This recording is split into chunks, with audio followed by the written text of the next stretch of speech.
group sometimes. This show originally, the first staged reading of this show was at Occupy Oakland, Christmas Eve, 2011. Because I wrote it back then because of the crash that had happened, because of Occupy, and I really wanted to make a political version of the show. So we did that, and we got like a review in the LA Times for the reading at Occupy. Wow. But then, trying to raise money for it was incredibly difficult. And so it just kind of was on the back burner. I'd come back to it every couple of years and work on the script a little bit. And then when the pandemic happened, and we started doing radio plays. So I was writing all these radio plays for the Mime Troup, and then the end of the summer of the first year of doing radio plays, the company's like, well, that went well, what else do we have? And I said, I can write a radio version of A Red Carrot. And so I was doing readings with the Playwrights Foundation at the time with the show, and then I turned around and I adapted it for radio, which was a lot of fun, and it ran for like 3 years. It's run every year, radio stations around the country. And then I was like, okay, now's the time we've got to find a way to do the live version. And luckily Z Space, which is exactly where I wanted to do it because of this. Yeah. Can you explain what you mean by this for the audiences that are... So, for those of you who aren't here right now, Z Space is it's a wonderful building, and it's a converted factory. And it became one of the first lived work spaces in the United States for artists. And it has 3 theaters in it. Yep, 3 theaters, and at least 2 resident theater companies, Theater of Eugen and Word for Word, a company that does word for word of literary works. And they do all this amazing stuff. And so wanting this environment to do this show in, an environment that has to do with work, an environment that has to do with the sweat and struggle of the working class. And with that background, like when you see the show, there's not a backdrop. Because I wanted specifically to have the audience be able to see the full factory background that's behind us. I had meetings with Z Space, and they said, can we co-present the show? And I'm like, yeah, great. And so then we did a workshop last year, actually got a grant to do the workshop, which was amazing. And then spent, no, not last year, 2 years ago, and then spent all the time in between fundraising. Had to raise so much money from individual donors, really, because foundations and the government and all of the, the NEA, and not particularly interested in doing the activist revolutionary version of A Christmas Carol. Oh, I wonder why. I wonder why. Interesting. Yeah, it's a red carol. And so, but we were very fortunate that we had some major donors that stepped up, but it was really like, I'm still raising money for this show. And then getting together with a lot of the original actors who did it at Occupy. Wow. Bringing them in and bringing Mike McShane in, which is a big deal. He's an old friend of mine from San Francisco State. Right. And he'd gone off and done all of this stuff, and Valina, my wife, said, well, who would you want to play Scrooge? Who's the perfect Scrooge? And I said, oh, that would be McShane. She's like, Colin. And so I called him up 2 years ago and asked him, and he was like, yeah, sure, I'll do it. Amazing. Yeah, and so getting everybody together and working on it, and with Daniel Savio, who, found all of this music for the show. And then one of the things was when we did the workshop 2 years ago, I was like, there's one song, we keep using this one song and it wasn't hitting the way I wanted it to hit. And I said, we need something that's clearer. What we basically need is a version of the Internationale, only as a Christmas song. And he just looked at me. No. And then we took a break, and like 30 minutes later, he came back and said, how about this? Wow. And he had rewritten the words to make it, we're going to record it and release it at some point. That's incredible. So it's been its own step-by-step thing, but because we've done so many readings and so much work on it, by the time we got to rehearsing this one, I was only making small changes. Right. And conveniently enough, as the director, I wasn't giving the writer a hard time by slowing things down. I sleep with the director. Okay. So it worked out, and we were working with actors who were in other shows, and people were bouncing in and out of town. But we got it done, and I'm really happy with it. That's amazing. Thank you for sharing that. Something that I'm interested in, there is this conversation around political theater right now, and there are some folks who might consider it too didactic or wanting, an ease when they come to the theater or some nostalgia when they come to the theater. What is the importance of political theater at this moment? Why keep doing political theater at a time where we see a desire for more, let's say, nostalgic theater or theater that entertains more than challenges, perhaps? Yeah, can you talk a little bit about that? Well, as far as I'm concerned, all theater is political. All art is political. You're either upholding the status quo or challenging the status quo. That's it. Them's your options. And when I teach playwriting to high school students, and I tell them the only reason to write a show is to change the whole world. That is your only goal. If everybody sees the show and everybody gets it and acts upon what you're talking about, your show should become irrelevant because it changed everything. You know, and you may never get there, of course, but that's the reason. You know, I don't want to hear about your problems with your aunt, you know, unless underneath it all is a message that would change the whole world about, you know, acceptance or about relationships or whatever, you know. But that's it. Otherwise, it's just public psychiatry, and I hate that. Right. So the idea of non-political theater doesn't really exist. Because if you go to see a show that doesn't challenge you, again, if you see a show, you should leave that show, the audience should leave that show slightly different. They either know something they never knew before, they feel something, they see people in a different way. If your audience leaves the theater exactly the way they came in, that show is a failure. You know, it is just an entertainment. It is a divertissement. It's not worth the time. You know, I know that times are very difficult and sometimes people don't want to feel challenged. And that's what, like, the movie channel is for. You know, that's what you watch Criterion for. You know, watch old movies, watch things that are like that. But theater is a town square where the working class can come and talk to itself. Film is corporate. Television is corporate. Theater is the people. Because all you need is an idea and something to do, and you can do it free in the park. And people will come and see the world a different way because of the arguments that you're making and the analysis that you're doing.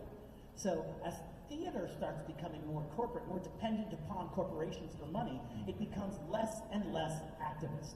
And every theater around here, you know, ACT, Berkeley Rep, Berkeley City Club, whoever, all of these different theaters, they all were started by people who had a vision of some political change, about doing something different. And then things can become, not always, but can become more and more corporate as you're relying on AT&T or Wells Fargo. I was doing a play one time where the bankers didn't come off too well in the play, and the artistic director of that theater, this is for a version of Christmas Carol, came in and said, "Why do we have to be so rough on bankers? We got bankers on our board." And I was like, that's exactly why you should be doing this show. Theaters can end up in a situation where they are self-censoring. It doesn't mean that those organizations, whoever they are telling the theater to not do something, but they have to think about it for a moment. And that censorship is bad for the community, it's bad for the individuals, it's bad for the artists, and it's bad for the theater. So it is incumbent upon us to bite the hand that feeds us constantly, you know, to make sure that theater should be constantly countering the voice of the wealthy and the voice of the corporations and the voice of the capitalists. We are supposed to be here for the people. And as more and more theaters feel like they can't do that, that is a detriment to the community and the country in general. Thank you so much, Mike. I love the idea that theater is the town square for the people. It's such a beautiful concept and idea. I also want to talk a little bit about Playwrights Foundation. You were saying that some of the readings you did of these earlier drafts were with Playwrights Foundation. I'm interested in what it means to have a space like Playwrights Foundation as a writer, as someone who's working towards new projects. What does it mean to have a space like this in order to fill up the work, in order to have community? Like, what does that look like, and why is that important for playwrights in general? I mean, in a way, it's not a difficult question, but it is so much. When I was with Playwrights Foundation, at first it was difficult actually being in Playwrights Foundation because there was always this question about whether or not my troupe shows were really plays. I'm like, they're plays! You know? I'm writing them. But there was this idea that people had that my troupe shows weren't really written, that we were all just coming up with stuff. And it's like, oh yeah, we're improving on musical comedy. No. But yeah, right. But after a while, when it became clear to the foundation that no, I am a playwright, and then my 1984 became a big enough hit in Los Angeles and all over the country that they were, ooh, playwright. And then there were a couple of events that were really key. Like one of them with this show is we did this thing where every month we had to bring in, every month somebody was assigned to bring in a play. And so mine was this show in December. And we came in and all the playwrights, we all got together and we read through the play. And at that point it was just called The Christmas Carol. And I was sitting with the playwrights and they were like, this title doesn't work. It's not the right title. And I was like, I know, but it is a Christmas Carol. And I said, well, you know, my wife suggested a Red Carol. And they went, that's it! That's the title. That's the title. And they gave me different notes and points of things to bring up more strongly in the show, and different attitudes and stuff. And so there were places where I was kind of holding back a little bit and having other playwrights kind of go, you don't have to do that. You know, you can go further with this. That was great help. And also with my show, A Great Con, that I wrote, and then I did a reading with ARC, with the Actors Reading Collective, and then Playwrights Foundation said, well, we'll produce a reading of that. And so I did a reading with Playwrights Foundation, and San Diego Rep saw that reading. They were invited to see it, and then they went, we're going to produce this show next season. Amazing. So the Playwrights Foundation, both as a place to hone your craft and learn your craft, but at the same time also be able to forward your career. Being able to do readings. I've done 3 readings of my shows in New York that were produced by the Playwrights Foundation. You know, so there's not really a downside. It's amazing, yes. Thank you so much for sharing that. And our last question of the evening, as we get prepared to go see the Red Carol, what would you say to a writer, someone who is wrestling with an adaptation, someone who's like thinking about transforming a new work? What would you say to them to get started? Like, what advice would you give them as they think about adapting a new work for the stage? Don't listen to Chronicles Review. Well, some people hate everything. There's nothing you can do about it. But yeah, doing adaptations, I realized, I was talking to someone and they said, what are you going to do next? What's your next adaptation? And I was like, oh, right. I just kind of realized I've done a bunch of adaptations now. I didn't even think about it. Because I'm not focused on, I'm adapting this. What I'm focused on is, I think that this issue over here is incredibly important. And then as I'm trying to figure out what to say about that, an idea will go, you know, this reminds me of that. You know, like doing a show about housing in San Francisco with people who just kind of come in and destroy everything. They race in and they take everything and it's just about grabbing gold and getting the money and Treasure Island. So it was an adaptation of Treasure Island, and it just took place in San Francisco and Treasure Island, and it was all all the contractors are like pirates and stuff. And 1984 was because of what was happening in Guantanamo at the time, you know, during the Second Gulf War, and how we were not just torturing people, but also that Americans in general knew that this was happening in their name, and they were kind of okay with it because they felt afraid, they felt threatened, and so they decided that, well, whatever happens, it's okay. These people are being waterboarded. I don't know what that is, but as long as it makes me feel safer, and it doesn't matter guilty, not guilty, whatever. You shouldn't be tortured, but that idea of a society watching someone be tortured in your name and not saying anything about it reminded me of telescreens in 1984. So I wrote it, and the way my adaptation was, the principal characters are the people who are doing the torturing. There are 4 citizens who are torturing Winston Smith, and the show is really about them.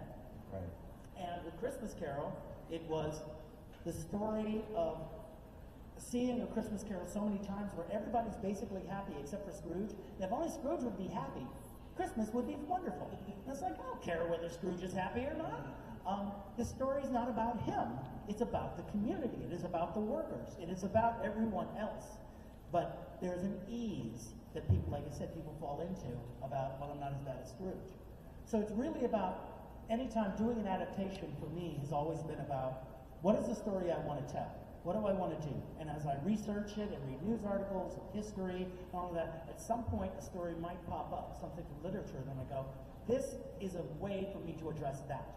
Rather than just going, I want to do a stage version, you know, of Peter Rabbit.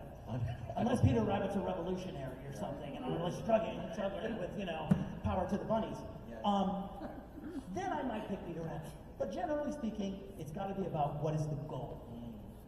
Great. Thank you so much, Michael. And thank you all so much for being here with us tonight. Please give Michael a round of applause. Awesome. And thank you for supporting as a Mime Troup, Z Space, and Playwrights Foundation. We look forward to seeing you all in the theater. And thank you again. Have a good night.